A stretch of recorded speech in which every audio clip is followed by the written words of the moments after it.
ना इधर ना उधर, हर खबर की पूरी खबर, ना लाग लपेट ना खबरों में खोट। आप देख रहे हैं एबीपी रिपोर्ट। नमस्कार, मैं हूं आपके साथ शीरीन और शुरुआत बुलेटिन की करेंगे इस वक्त की 4 बड़ी खबरों के साथ। पहली बड़ी खबर पाकिस्तान पर। पाकिस्तान हाई कमीशन की साजिश पर एक बहुत बड़ा खुलासा हुआ है। सूत्रों के मुताबिक हाई कमीशन के अधिकारी वीजा देने के बदले मंगवाते थे भारतीय सिम। उन्हीं सिम के जरिए जुटाई जाती थी खुफिया जानकारियां। सामने सबूत आए हैं, आगे आपको इसके बारे में बताएंगे। देखिए, पाकिस्तान के लिए जासूसी के आरोप में गिरफ्तार तैफुल और हारून पर बड़ा खुलासा हुआ है। तैफुल के फोन में 600 से ज्यादा पाकिस्तानी नंबर्स मिले हैं। गजवाए हिंद और बाबरी का बदला ऐसे नाम के व्हाट्सएप ग्रुप के जरिए साजिश चल रही थी। दोनों को 14 दिन की जेल हुई है। और सिंधु का पानी बंद होने पर पाकिस्तान की संसद में सांसदों ने किस तरीके से सरकार से गुहार लगाई है। बोले, भारत ने पानी नहीं दिया तो 90% जनता प्यासी मर जाएगी। हिंदुस्तान ने फोड़ दिया है वाटर बम। सामने आई सेना के बड़े अफसर की गीदड़ भभकी। और चौथी खबर, ऑपरेशन सिंदूर पर किस तरीके से सियासी संग्राम मचा है, आपको बताएंगे। बीजेपी ने राहुल पर फिर से हमला बोला, कहा कि अमर्यादित बयान से बार बार सेना का अपमान कर रहे हैं राहुल। पूछा कि भारत के नेता प्रतिपक्ष हैं या फिर निशाने पाकिस्तान। लेकिन हम शो की शुरुआत करेंगे आज के एक बड़े खुलासे के साथ। ये बात वैसे तो पूरी दुनिया जानती है कि पाकिस्तान भारत से कभी सीधी लड़ाई नहीं जीत सकता। इसीलिए पिछले 5 सालों से पाकिस्तान भारत में अपने जासूसों के नेटवर्क को मजबूत कर रहा था। इस काम के लिए पाकिस्तान हाई कमीशन के अधिकारियों को लगाया गया था। सूत्रों के मुताबिक जांच एजेंसीज को यह पता चला है कि नई दिल्ली में बैठे हुए पाकिस्तानी हाई कमीशन के अधिकारी भारत के लोगों से पाकिस्तान का वीजा लगवाने के नाम पर भारतीय सिम मंगवाते थे। वो उनसे कहते थे कि अगर तुम्हें वीजा चाहिए तो हमें भारत का सिम कार्ड ला कर दो। उन भारतीय नंबरों को पाकिस्तान में आईएसआई के हेडक्वार्टर में भेजा जाता था। वहां से आईएसआई उन नंबर्स का क्या करती थी, ये जानने के लिए आपको अगले कुछ मिनट तक हमारे साथ बने रहना होगा। हम आज आपको बताएंगे कि जासूसी के जाल में भारतीय सिम कार्ड का आखिर काम क्या होता था। एक एक सच आपके सामने आ जाने वाला है। भारतीय नंबरों से पाकिस्तानी खुफिया एजेंसी जासूसी कैसे करती थी, इस सवाल का जवाब जानने से पहले हरियाणा के नून से गिरफ्तार तारीफ को सुनिए। तारीफ ने बताया कि पाकिस्तानी एम्बेसी के अधिकारी ने वीजा के बदले उससे भारतीय सिम कार्ड मांगे थे। 3-4 दिन बाद उसको कॉल आई मेरे पास। उसने कहा मुझसे कि ऐसा कर दो, वीजा चाहिए। मैंने कहा हाँ चाहिए। तो एक काम कर, तो मुझे 2 सिम ला कर दे और बदले में वीजा ले जा। तारीफ के मुताबिक पाक एम्बेसी के एक अफसर के तबादले के बाद दूसरे जाफर नाम के अफसर ने भी उससे वही 2 सिम की मांग की। उसके बाद फिर जाफर ने मेरे पास कॉल करी। जाफर बोला यही बात कि मुझे सिम चाहिए। मैं चल ठीक है, फिर मैंने उसको भी 2 सिम पहुंचाई। बताया गया कि पाक एम्बेसी के अफसर कम पढ़े लिखे गांव के लोगों को टारगेट करते थे। वो जिन्हें रिश्तेदारी की वजह से पाकिस्तान आना जाना रहता था, उनसे वीजा के बदले पाक अफसर भारत का सिम कार्ड मंगवाते थे। अब तक हजारों से ज्यादा सिम कार्ड उनके पास पहुंच चुके हैं। खुफिया सूत्रों के मुताबिक वीजा के बदले सिम कार्ड मांगने का धंधा पाकिस्तानी उच्चायोग में काम करने वाले आईएसआई के हैंडलर्स बीते 5 साल से लगातार चला रहे हैं। देखिए, सूत्र बताते हैं कि आईएसआई के अधिकारी भारत के नंबर्स का इस्तेमाल भारत के खिलाफ साजिश रचने के लिए करते थे। सिम कार्ड्स का 3 तरीके से इस्तेमाल होता था। पहला, उन भारतीय नंबर से पाकिस्तानी हाई कमीशन के अधिकारी अपने भारतीय जासूसों से बात करते थे, ताकि कल को अगर वो पकड़े गए तो कह सकें कि ये उनका नंबर तो है ही नहीं। पाकिस्तानी अधिकारी उसमें भी नॉर्मल कॉल में बात नहीं करते थे। वो व्हाट्सएप, टेलीग्राम या फिर सिग्नल जैसे ऐप्स के जरिए बात किया करते थे, ताकि उसकी कॉल हिस्ट्री ना निकल पाए और एजेंसीज को कुछ भी पता ना चल सके। तीसरा और सबसे बड़ा इस्तेमाल जासूसी का था। भारतीय सिम के नंबर्स को वो अधिकारी पाकिस्तान भेजते थे, जहां से सेना और पुलिस के जवानों को फर्जी कॉल करके उनसे अनजाने में खुफिया जानकारी इकट्ठा करने की कोशिश की जाती थी। आईएसआई के इस प्रयोग का खुलासा पहले भी हो चुका है। भारतीय नंबर होने की वजह से शक करना भी आसान नहीं होता था। बताया गया कि भारतीय सैनिकों और पुलिसकर्मियों को साल 2023 से फेक मैसेजेस भेजे जा रहे हैं। पहले के नंबर पाकिस्तान से होते थे, जिनकी शुरुआत +92 से होती थी।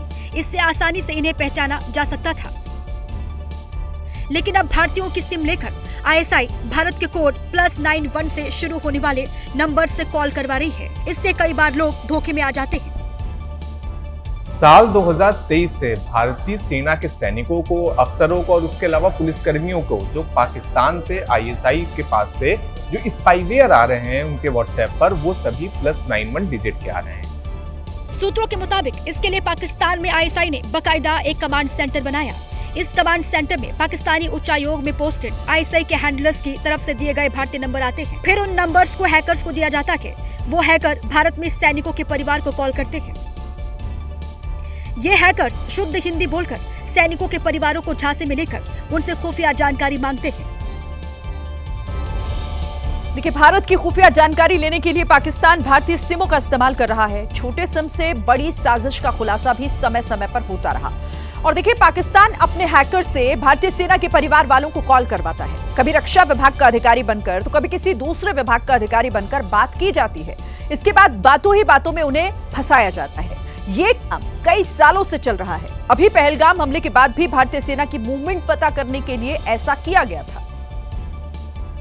पाकिस्तान ये जानना चाहता था कि पहलगाम हमले के बाद भटिंडा कैंट के सैनिक कहीं पाकिस्तान बॉर्डर पर तो नहीं पहुंच गए। इसके लिए हैकर्स ने एक सैनिक के परिवार को कॉल किया। हेलो, गुड मॉर्निंग, जय हिंद। अकाउंटेंट विनय गुप्ता बात कर रहा हूँ इधर से एपीएस बठिंडा से। किसी शिक्षण संस्थान के नाम से बात करते करते उस हैकर ने आर्मी परिवार से खुफिया जानकारी लेने की कोशिश की। तो मुझे ये बताइए कि आपके जो क्लास फेलोज हैं साथ के, इनका कुछ ना अभी इनसे वार्तालाप नहीं इनके पापा से हो पा रहा कुछ स्टूडेंट्स के। तो ये जो आर्मी के थे, ये आरटी ब्रिगेड वगैरह, ये इनके अभी बठिंडा कैंट से आउट गई है जो इनके लोग हैं सभी। शक है कि पकड़े जाने के डर से आईएसआई ने अब पाकिस्तानी कोर्ट के नंबर से कॉल करना बंद कर दिया। अब वो भारतीय नंबरों को ज्यादा इस्तेमाल कर रहे हैं। पाकिस्तान का जासूसी कांड अध्याय अभी खत्म नहीं हुआ है। हमारे देश के लिए आईएसआई से ज्यादा खतरनाक तो वो लोग हैं जो देश में रहकर देश के खिलाफ काम कर रहे हैं, गद्दारी कर रहे हैं। दिल्ली और बनारस से ऐसे ही 2 लोगों को गिरफ्तार किया गया। दिल्ली का रहने वाला मोहम्मद हारून और बनारस का रहने वाला मोहम्मद तुफैल। दोनों पर आरोप है कि उन्होंने पैसों के लालच में आकर पाकिस्तानी खुफिया एजेंसी आईएसआई को भारत की कुछ खुफिया जानकारियां दी थी। वो जानकारियां जिससे देश को नुकसान हो सकता था। दोनों ही आरोपियों को 14 दिन के न्यायिक रिमांड पर भेज दिया गया। दोनों परिवार वाले उन्हें बेकसूर बता रहे हैं। दिल्ली के रहने वाले हारून के परिवार से एबीपी न्यूज ने बातचीत की है।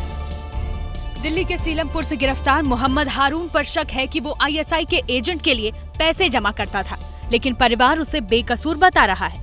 जितनी उनकी तारीफ करूं इतनी कम है। मैं आपको कलेजा चीर के तो नहीं दिखा सकती। सूत्रों के मुताबिक दिल्ली में कबाड़ का काम करने वाला हारून हाल ही में भारत से निकाले गए पाक उच्चायोग के अफसर मुजम्मल हुसैन का करीबी था।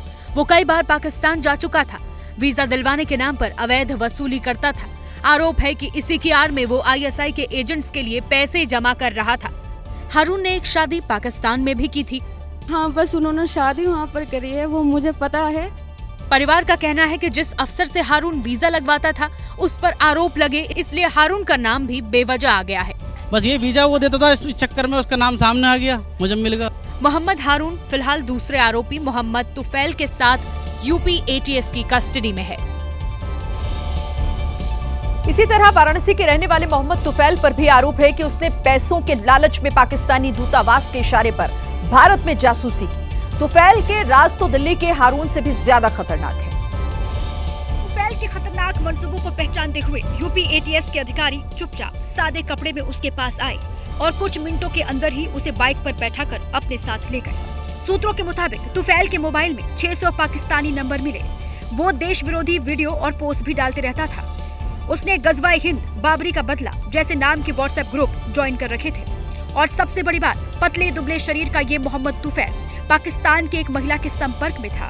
उस महिला का पति फौज में है। हाँ, एकदम गतिविधि एकदम संदिग्ध था। हम लोग भी अक्सर देखते थे, आदमी आते थे जाते थे, लेकिन हम लोग आपस में बात करते थे। तो हम लोग को ये लग रहा था कि मतलब ये कभी न कभी आगे चल के खतरा कुछ करेगा। हालांकि आरोपी के परिवार वाले उसकी इन हरकतों से खुद को अनजान बता रहे हैं। इस तरह के लोगों से या किन किन लोगों से वो सोशल मीडिया के माध्यम से वो संपर्क में है, इसकी कोई जानकारी नहीं है हम लोगों को। हम लोग ऐसे का जो है इस तरह के लोगों का ना ही सपोर्ट कर सकते हैं, ना ही कभी किए हैं, ना ही आगे कभी कर सकते हैं। तुफैल के मंसूबों का पता लगाने के लिए जांच एजेंसियां उससे कड़ी पूछताछ कर रही हैं। जल्द कुछ और बड़े खुलासे भी हो सकते हैं। सिंधु जल समझौता रद्द होने के बाद से पाकिस्तान की सरकार के साथ साथ सेना भी बौखलाई हुई है। पाकिस्तानी सेना ने उलझुलूल वाले बयान देने शुरू कर दिए हैं और भाषा ऐसी जैसे कोई सैन्य अफसर नहीं बल्कि कोई आतंकी बोल रहा हो। पाकिस्तानी सेना के प्रोपेगेंडा विंग ISPR के डीजी ने सिंधु जल संधि को लेकर भारत को गीदड़ भभकी दी है। तुम हमारा पानी बंद कर दोगे, हम तुम्हारा सांस बंद कर देंगे। अहमद शरीफ चौधरी ने भारत विरोधी बयानबाजी पाकिस्तान के एक विश्वविद्यालय में भाषण के दौरान कही। ये भाषा एक सैन्य अफसर की है। वो सांसें रोकने की बात कह रहा है, जैसा अक्सर हिंदुस्तान का नंबर 1 दुश्मन आतंकी हाफिज सईद बोलता रहा है। अगर तू पानी बंद करेगा, इंशाअल्लाह हम तेरी सांस बंद करेंगे, इन दरियाओं में फिर खून बहेगा। सेना के बड़े अफसर और आतंकी की भाषा हूबहू एक जैसी। यूँ लग रहा है मानो सेना और आतंकियों का एक ही स्क्रिप्ट राइटर है। इन गीदड़ भभकियों से न तो हिंदुस्तान पहले कभी डरा है और न आगे कभी डरेगा। अहमद शरीफ चौधरी ने हाफिज सईद की लाइन बोलकर सेना और आतंक के गठजोड़ की पोल खोल कर रख दी है। पाक सेना का अधिकारी गीदड़ भभकी दे रहा है, लेकिन पाकिस्तान के सांसद असलियत जानते हैं और इसीलिए पाकिस्तान के सांसद अब रहम की भीख मांग रहे हैं। सिंधु जल समझौता स्थगित होने के बाद अब पाकिस्तान को यह डर सता रहा है कि अगर भारत ने पानी नहीं दिया तो फिर पूरा पाकिस्तान भूखा तो पहले से ही था, अब प्यास से भी मर जाएगा। आतंक पालने वाले पाकिस्तान को उसकी असलियत पता चल गई और सिंधु के पानी पर गीदड़ भभकी देने वाला पाकिस्तान अब घुटनों पर आ गया है। अपनी ही संसद में उसके सांसद पानी के लिए बिलख रहे हैं। हिंदुस्तान के कदम को वाटर बम बता रहे हैं। इसको हम समझते हैं कि ये एक वाटर बॉम्ब हमारे ऊपर पड़ा हुआ है।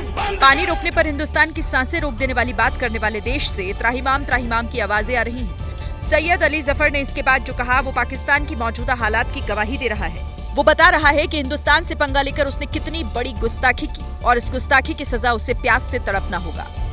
अगर ये पानी का क्राइसिस नहीं अभी सॉल्व करेंगे तो हम भूखे मर सकते हैं। उसकी वजह ये है कि इंडस बेसिन जो है वो ही हमारा लाइफलाइन है। 3/4 जो पानी हमारा आता है सर टोटल बाहर से आता है। तो 10 में से 9 लोग जो है ये इंडस वाटर बेसिन के ऊपर ही लाया करके अपनी ज़िंदगी बसर कर रहे हैं। 90% स्टेटिस्टिक्स के मुताबिक 90% जो हमारी क्रॉप्स हैं, जो हमारी फसलें हैं, वो इस पानी पे डिपेंड करती हैं। हमारे जितने पावर प्रोजेक्ट्स हैं, जितने डैम्स हैं, वो इसी पानी के ऊपर बने हुए हैं। भारत पहले ही कह चुका है कि पानी और आतंकवादियों के हाथों लहू दोनों एक साथ तो नहीं बह सकते। अब गेंद खुद पाकिस्तान के पाले में है।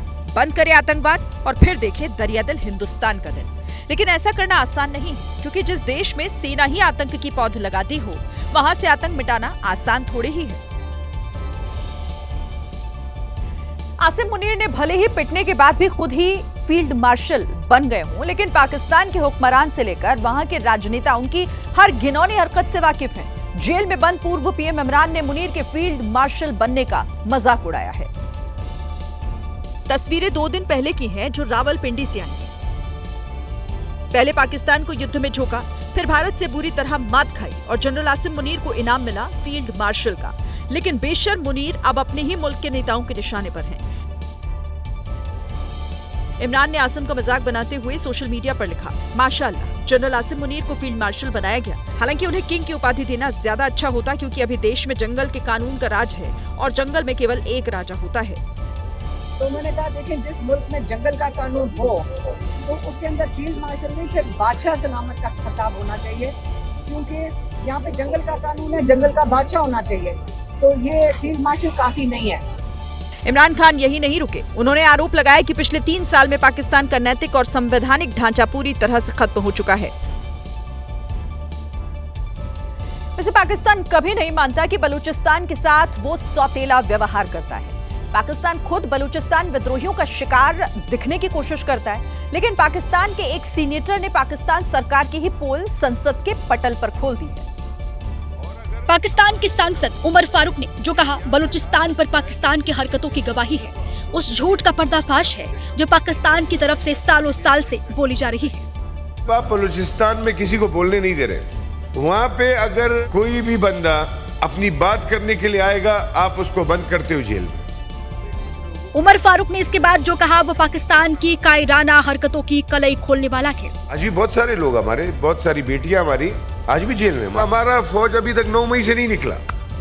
बलूचिस्तान पर पाकिस्तान झूठ का पुलिंदा बनाता रहा है, भारत पर झूठे आरोप लगाता रहा है, लेकिन सच ये है कि पाकिस्तान की हुकूमत बलूचिस्तान के विशाल प्राकृतिक संसाधनों पर दोहरा रवैया अपनाता है और बलूचिस्तान के लोगों का हक मारता है। पाकिस्तान मुसीबतों के चक्रव्यूह में फंसा हुआ है। एक तरफ कंगाली तो दूसरी तरफ बूंद बूंद पानी की तंगी है और यही वजह है कि आतंकिस्तान घुटने पर आ गया है। संसद में सत्ता पक्ष से लेकर विपक्ष सिंधु जल समझौते पर हाहाकार मचा रहा है। भारत की वाटर स्ट्राइक से पाकिस्तान बूंद बूंद पानी के लिए तरस गया है। हालात इस कदर बिगड़े हैं कि शहबाज सरकार के विरोध संसद में सवाल पर सवाल दागे जा रहे हैं कि ये कोरम कुर्सियां बता रही हैं, खुद बता रही हैं, चीख चीख कर बता रही हैं कि देखें जी ये कोई मामूली इशू है नहीं। जो सबसे अहम जो लाइफ लाइन है उस पे अगर इंडिया ने यकतरफा तौर पे एक फॉल्स फ्लैग ऑपरेशन के जरिए बनाना था इस इशू को कंटेंशियस, पाकिस्तान के पानी को रोकना मकसूद था, तो एक ढोंग रचाया गया इंडिया की तरफ से और उसके जरिए उन्होंने इसको जस्टिफाई। यही नहीं, सिंधु जल समझौते पर सरकार के नुमाइंदों ने ही शहबाज सरकार के खिलाफ मोर्चा खोल दिया है। वो बताने लगे हैं कि जिस राह पर पाकिस्तान चल निकला वहाँ बर्बादी के अलावा और कुछ हाथ नहीं लगने वाला है। रोक दिया है, मेरे पास 2 चॉइस है, या वो खोल दे या मैं जाके खुद खोलूंगा। तीसरी नहीं, सीधा सीधा sir why are we so apologetic all the time? और इतनी इंपॉर्टेंट चीज है जिस पे किया हुआ है, गवर्नमेंट ने किया, मुझे पता है, गवर्नमेंट के मिनिस्टर। फिर आप लोग हमें कहते हैं कि जी, हम लोग जब कहते हैं कि जी मोदी के साथ बातचीत है लीडरों की या बाकियों लोगों के साथ है, तो फिर हमें बुरा। पाकिस्तान के हुक्मरानों की पोल उन्हीं के सीनेटर ये कहते हुए खोल रहे हैं कि उधार पर जीने वाले पाकिस्तान की हैसियत भारत के सामने कुछ भी नहीं है। ये कहना बड़ा शायद आसान है कि हम उसके ऊपर जो है ना फायर करके मार सकते हैं, मगर एक किसी की मईशत जो है वो $700 बिलियन पे खड़ी हो और किसी की $15-16 बिलियन पे खड़ी हो, और वो भी उधार के मांगे तांगे पे, उनके दरमियान इंसाफ दुनिया में भी नहीं हुआ करता। इंसाफ का पैमाना जो है वो यही रहता है जो हमारे यहाँ सब जगह पे रहता है। दुनिया में कहीं पे भी चले जाएं, गरीब और अमीर के दरमियान इंसाफ का पैमाना डिस्टर्ब होता है। मतलब एकदम साफ है कि पाकिस्तान अंदर से खूब डरा है और गिड़गिड़ा कर रहम की भीख मांग रहा है। हालत बिन पानी मछली जैसे है जो सिर्फ जिंदगी के लिए तड़प रही है। उत्तर प्रदेश के मुख्यमंत्री योगी आदित्यनाथ आज रामनगरी अयोध्या पहुंचे, जहां उन्होंने हनुमत कथा मंडपम का लोकार्पण किया। योगी ने धार्मिक कार्य के साथ साथ पाकिस्तान पर भी निशाना साधा। अयोध्या से योगी आदित्यनाथ ने पाकिस्तान पर डायरेक्ट अटैक बोला। योगी के मुख से निकली एक एक बात पाकिस्तान की नींद उड़ा रही है। मंच से योगी आदित्यनाथ ने पाकिस्तान पर ऐसी भविष्यवाणी की जिसको सुनकर पाकिस्तान कांप उठेगा।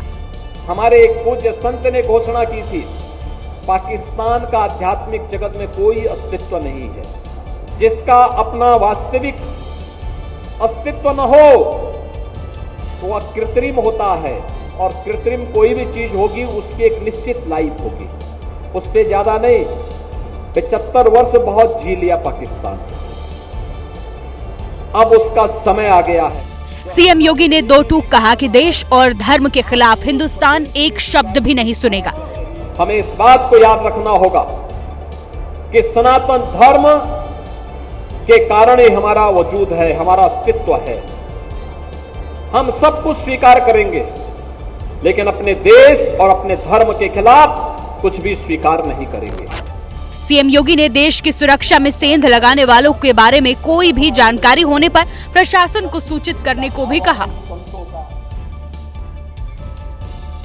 आज हम आपको ऐसे लग्जरी जेट के बारे में बताने जा रहे हैं जिसे दुनिया का सबसे तेज रफ्तार नागरिक विमान कहा जा रहा है, जिसका मतलब है कि हिंदुस्तान से अमेरिका की दूरी भी अब चंद घंटों में सिमट जाएगी। इस विमान ने दुनिया की सबसे लंबी दूरी की अपनी पहली सफल उड़ान पूरी कर ली है।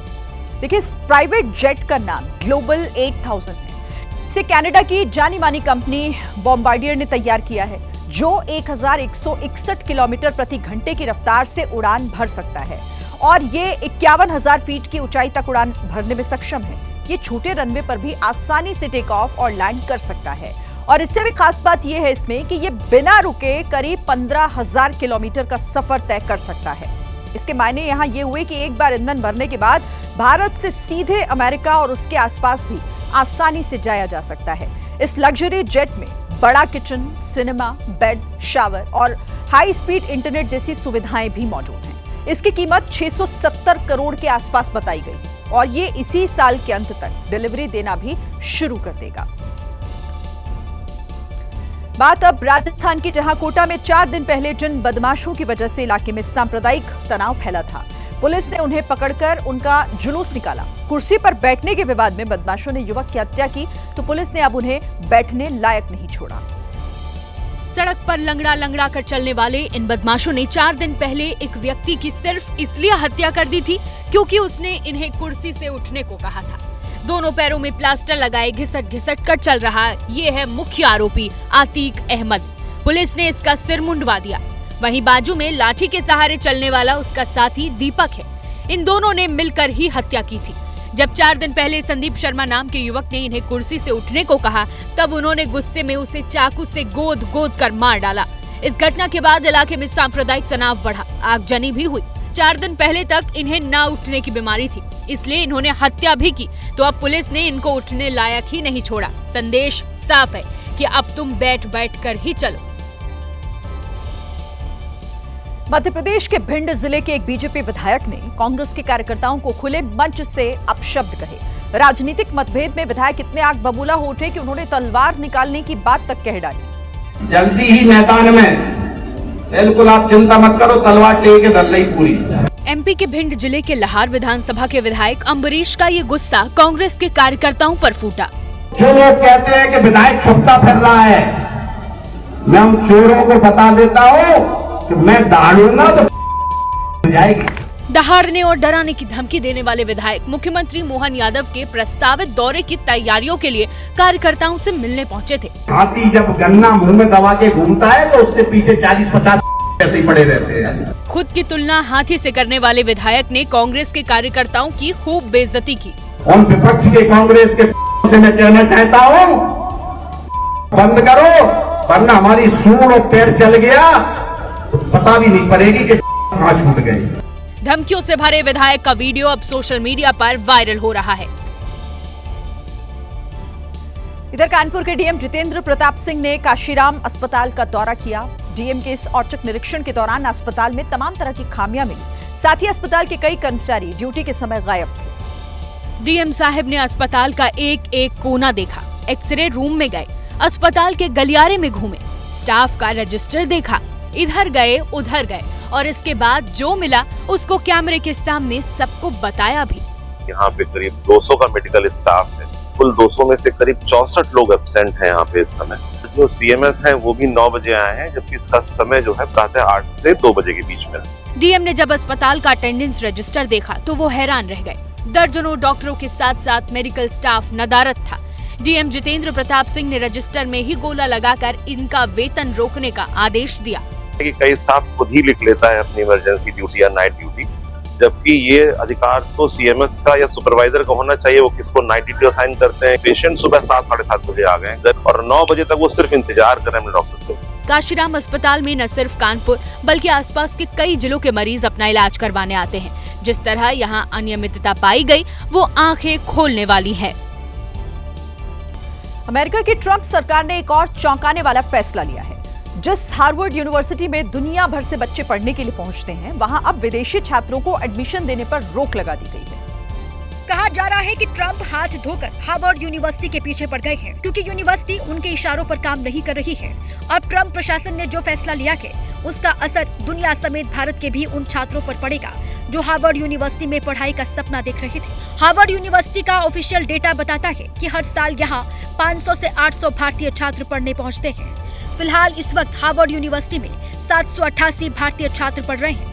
मौजूदा वक्त में हार्वर्ड यूनिवर्सिटी में छात्रों की संख्या करीब 6800 है। जिसमें से 27% संख्या भारतीय छात्रों की है। होमलैंड सिक्योरिटी की सचिव ने चिट्ठी लिखकर बताया कि जब तक हार्वर्ड के खिलाफ यहूदी विरोधी भावना को बढ़ावा देने के आरोपों की जांच नहीं हो जाती, तब तक ये रोक लागू रहेगी। दरअसल ट्रंप सरकार का आरोप है कि हार्वर्ड में यहूदी विरोधी भावना को बढ़ावा दिया जा रहा है। इसके अलावा यूनिवर्सिटी चीनी कम्युनिस्ट पार्टी के साथ मिलकर काम कर रही है। पहलगाम में आतंकी हमले और ऑपरेशन सिंदूर के बाद कांग्रेस मोदी सरकार पर जबरदस्त हमलावर है। आज दिल्ली में देश भर से आए पार्टी के प्रवक्ताओं और मीडिया पैनलिस्ट की बैठक हुई और इस बैठक में राहुल गांधी भी मौजूद थे।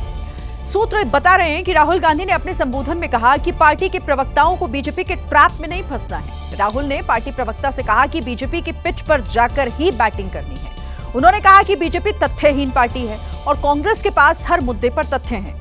इन्हीं तथ्यों के आधार पर डिबेट करनी चाहिए। राहुल ने यह भी कहा कि हर प्रवक्ता को टीवी डिबेट के दौरान अपना पक्ष आक्रामक तरीके से रखना होगा और कभी भी डिफेंसिव नहीं होना होगा। राहुल ने कांग्रेस प्रवक्ताओं से यह भी कहा कि आपका मुकाबला स्तरहीन लोगों से है और आपको उस स्तर पर उतरकर बहस नहीं करनी है। राहुल ने आगे ये भी कहा कि अगर किसी कांग्रेस प्रवक्ता को उसको मौका ना दिया जाए तो अपना आक्रामक तरीके से पक्ष रखने के बाद डिबेट छोड़ दें। देखिए, जिस तरह राहुल गांधी पार्टी के प्रवक्ताओं को अग्रेसिव पॉलिटिक्स की टिप्स दे रहे हैं, उसी तरह वो खुद भी बीजेपी के खिलाफ फ्रंट फुट पर बैटिंग कर रहे हैं। कुल मिलाकर उन्होंने पीएम मोदी के गर्म खून वाले भाषण पर कैमरा वाला प्रहार किया था और आज विदेश नीति को लेकर सवाल भी उठाए हैं। राहुल गांधी के निशाने पर एक बार फिर मोदी सरकार की विदेश नीति है। राहुल ने सोशल मीडिया पर भारत की विदेश नीति को ध्वस्त बताते हुए विदेश मंत्री को जे यानी जयशंकर जी कहते हुए उनसे 3 सवाल पूछे। राहुल ने पहले सवाल में पूछा कि भारत को पाकिस्तान के साथ क्यों जोड़ा गया। दूसरे सवाल में राहुल ने पूछा कि पाकिस्तान की निंदा करने में एक भी देश ने हमारा साथ क्यों नहीं दिया। तीसरे सवाल में राहुल ने पूछा कि ट्रंप से भारत और पाकिस्तान के बीच मध्यस्थता करने के लिए किसने कहा। इसके साथ ही राहुल गांधी ने कांग्रेस की ओर से शेयर किए गए विदेश मंत्री एस जयशंकर के इंटरव्यू का वो हिस्सा भी शेयर किया जो उन्होंने नीदरलैंड के एक पत्रकार को दिया है। इस वीडियो के साथ कांग्रेस ने लिखा है कि जब ट्रंप से जुड़ा सवाल पूछा गया तो एस जयशंकर की जुबान क्यों लड़खड़ाने लगी। देखिए, कांग्रेस लगातार विदेश मंत्री से ये सवाल भी पूछ रही है कि पाकिस्तान को हमले से पहले जानकारी क्यों दी गई। अब बीजेपी सांसद निशिकांत दुबे ने साल 1991 का एक समझौता सामने रख दिया जिसने इस विवाद को एक नया मोड़ दे दिया है। निशिकांत दुबे ने सोशल मीडिया पर लिखा कि 1991 में ही कांग्रेस समर्थित सरकार ने यह समझौता किया था कि किसी भी आक्रमण या सेना के मूवमेंट की जानकारी का आदान प्रदान भारत पाकिस्तान एक दूसरे से करेगा। लेकिन 1991 में आपने ये एग्रीमेंट साइन कर लिया, 94 में इसको इम्प्लीमेंट कर लिया। जिन लोगों ने भी एग्रीमेंट साइन किया और खासकर कांग्रेस पार्टी, उसकी जो है सदस्यता रहनी चाहिए कि नहीं रहनी चाहिए, नेशनल पार्टी का दर्जा उसको होना चाहिए, इसके बारे में भी आगे फ्यूचर में जो है भारतीय जनता पार्टी को तय करना चाहिए। इधर कुछ ही देर में कांग्रेस नेता पवन खेड़ा का जवाब भी आ गया जिसमें बताया गया कि जिस वक्त ये समझौता हुआ उससे पहले कांग्रेस ने चंद्रशेखर सरकार से समर्थन वापस ले लिया था। जयशंकर जी ने जब हमने वॉर टाइम सिचुएशन में जब हमारे ऊपर आतंकी हमला हुआ और हमने जवाबी कार्रवाई करी, उस चीज का जो जानकारी और सूचना थी वो पाकिस्तान को दी थी। इसके कुछ ही देर बाद बीजेपी प्रवक्ता प्रदीप भंडारी नई जानकारी लेकर सामने आए और बताया कि ये समझौता 1994 में लागू हुआ था। उस वक्त कांग्रेस की ही सरकार थी। कुल मिलाकर इस बीच ये जरूर कहा जा सकता है कि बीजेपी ये मान रही है कि हमले से पहले पाकिस्तान को सूचना दे दी गई थी। एक तरफ राहुल और पूरी कांग्रेस मोदी सरकार से सवाल पूछ रही है तो दूसरी तरफ सरकार का ये तर्क है कि कांग्रेस के सवाल देश के खिलाफ साजिश जैसे हैं। आज फिर बीजेपी ने प्रेस कॉन्फ्रेंस कर कांग्रेस पर पलटवार किया। बीजेपी की ओर से प्रवक्ता गौरव भाटिया प्रेस कॉन्फ्रेंस करने आए और राहुल गांधी के सवालों की टाइमिंग पर सवाल उठा दिए। इस तरह के बयान क्या भारत के खिलाफ साजिश नहीं है? क्या एक नेता प्रतिपक्ष को ये नहीं पता होना चाहिए कि किस समय किस तरह के सवाल पूछे जाएंगे, कब भारत माता के साथ खड़ा होना है? ये चिंताजनक है। इधर कांग्रेस पूछ रही है कि इतने बड़े आतंकी हमले और युद्ध जैसे माहौल के बाद भी संसद का सत्र क्यों नहीं बुलाया जा रहा। हम भी तो करना चाहते हैं खुले आम सदन के अंदर कि कौन कहां क्या गलती की, तो इसके लिए तो जरूरत होती है कि सदन की सत्य बुलाना, ये सत्य क्यों नहीं बुलाते ये लोग? कांग्रेस लगातार ये सवाल भी उठा रही है कि जब 2 बार सर्वदलीय बैठक हुई तो उसमें प्रधानमंत्री शामिल क्यों नहीं हुए। कर्नाटक के हावेरी में गैंगरेप के आरोपियों ने छूटने के बाद जुलूस निकाला, जिसे लेकर सोशल मीडिया पर बवाल मचा है। लोगों में जुलूस को लेकर काफी गुस्सा है, क्योंकि जमानत मिलते ही गैंगरेप के आरोपी बेशर्मी पर उतर आए। सड़कों पर गाड़ियां लेकर अपनी रिहाई का ऐसा जश्न मनाते नजर आए जैसे मानो कोई जंग फतह करके लौटे हैं। सोचिए, ये सब गैंगरेप के आरोपी हैं, इन्हें सिर्फ जमानत मिली है, गैंगरेप के केस से बरी नहीं हुए हैं, लेकिन ये आरोपी जमानत को ही क्लीन चिट मान बैठे और सड़कों पर जुलूस निकालने लगे। लेकिन जब इसका वीडियो सोशल मीडिया पर वायरल हुआ, हंगामा मच गया। हर तरफ इस हरकत की निंदा हो रही है। वहीं सवाल इनकी रिहाई पर भी है। हाल ही में हावेरी के सेशंस कोर्ट ने आफ्ताब चंदन कट्टी, मदार साहब मंडकी, सामी उल्ला लालनावार, मोहम्मद सादिक, अक्सी मड़ी, शोएब मुल्ला, तौसीफ छोटी और रियाज साविकेरी को जमानत दी है। ये सभी 2024 के हनागल गैंग रेप के आरोपी हैं, जिसकी चर्चा उस वक्त कर्नाटक समेत पूरे देश में हुई थी। और अब जुलूस के बाद ये घटना न केवल एक स्थानीय मुद्दा बन गई, बल्कि कानून व्यवस्था पर भी सवाल उठ रहे हैं। अलीगढ़ में 2 दिन पहले ताला कारोबारी के घर हुई लूट की गुत्थी को सुलझा लिया गया है। पुलिस ने मुठभेड़ के बाद 2 आरोपियों को गिरफ्तार किया। इस लूट की वारदात को सुलझाने में सीसीटीवी कैमरे की अहम भूमिका रही, क्योंकि जब आरोपी लूट करने ताला कारोबारी के घर में दाखिल हुए तो उनमें 2 आरोपियों के चेहरे सीसीटीवी कैमरे में आ गए, जबकि बाकी आरोपियों के चेहरे कपड़े से ढके हुए थे। ये बदमाश ताला कारोबारी की पत्नी से 14 लाख रुपए के गहने और कैश लूट कर ले गए।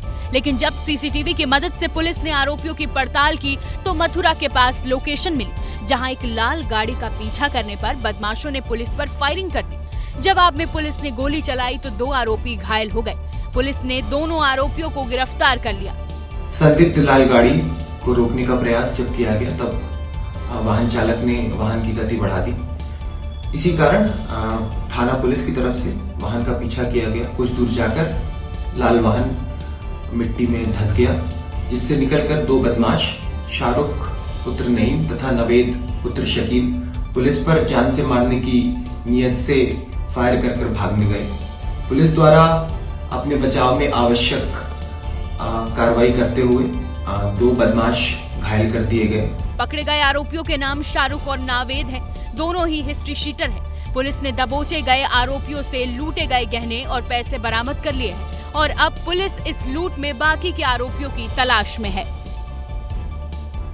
भारत में शिक्षा को बेहतर और वर्ल्ड क्लास बनाने के लिए यूजीसी ने 5 विदेशी यूनिवर्सिटीज को भारत में अपने कैंपस खोलने की इजाजत दी है। इन 5 यूनिवर्सिटी में अमेरिका की इलिनॉइस इंस्टीट्यूट ऑफ टेक्नोलॉजी भी है, जिसका कैंपस मुंबई में बनेगा। दूसरा नाम यूके की यूनिवर्सिटी ऑफ लिवरपूल का है।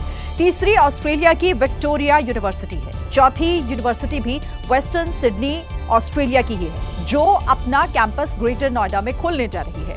5वीं यूनिवर्सिटी इटली की इंस्टीट्यूटो यूरोपियो डी डिजाइन है। वहीं इससे पहले यूजीसी ने यूके की यूनिवर्सिटी ऑफ साउथहैम्पटन को भी मंजूरी दी थी, जिसका कैंपस जुलाई 2025 में हरियाणा के गुरुग्राम में शुरू होने जा रहा है।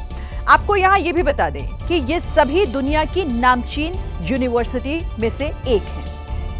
मध्य प्रदेश की बात करेंगे, जहां राजगढ़ में अमानवीयता की सारी हदों को पार कर दिया गया। यहाँ पहले दलित समाज के 2 युवकों का मुंह काला किया गया और फिर उन्हें जूते चप्पल की माला पहनाकर पूरे गांव में घुमाया गया। लेकिन इसके बाद भी दबंगों का मन नहीं भरा तो वो दलित युवकों को पूरे गांव के आगे धमकाने लगे।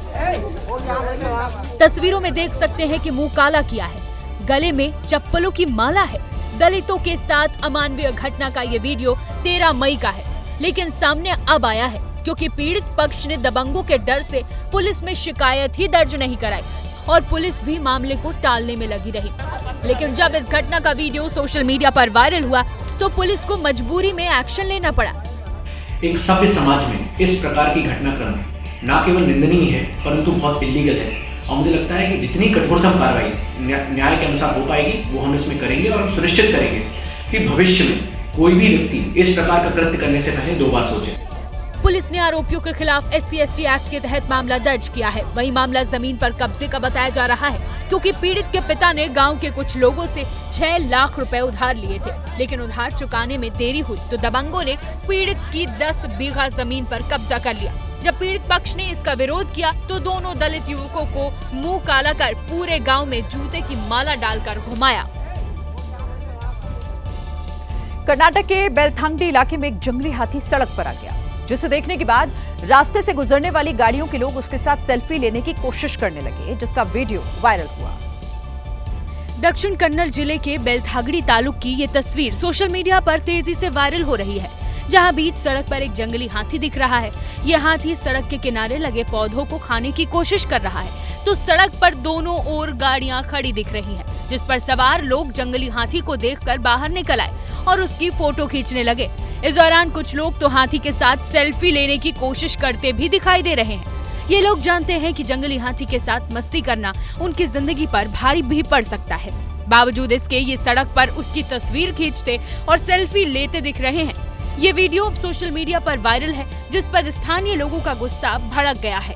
अब कर्नाटक के वन मंत्री ईश्वर बी खंड्रे ने नाराजगी जताई है और निर्देश जारी किया है, घटना में शामिल गाड़ियों की पहचान की जाए और उनके खिलाफ कानूनी कार्रवाई की जाए। जंगल के एंट्री पॉइंट्स पर चेतावनी वाले साइन बोर्ड लगाए जाए, ताकि लोगों को ऐसे खतरनाक व्यवहार से रोका जा सके।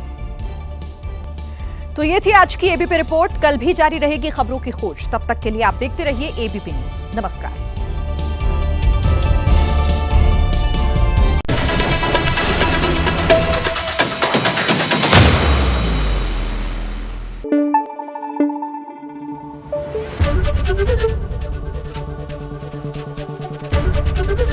एबीपी न्यूज आपको रखे आगे।